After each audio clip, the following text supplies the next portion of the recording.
இது என்ன ஃப்ரூட் சொன்னாரு? ஜப்பான் ஃப்ரூட்டா? ஜப்பான் ஃப்ரூட்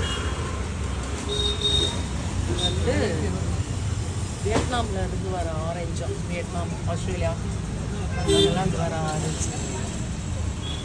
ஊட்டி ஆப்பிள். ஆனால் இதுவும் ஏதாவது வெளியூர்லேருந்து வருமா இருக்கும். என்ன ஃப்ரூட்டுன்னு தெரியலையே. இது சாப்பிட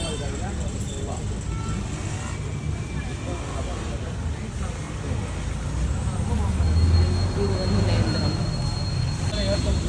செவ்வாழை, சாப்பிடலாம்.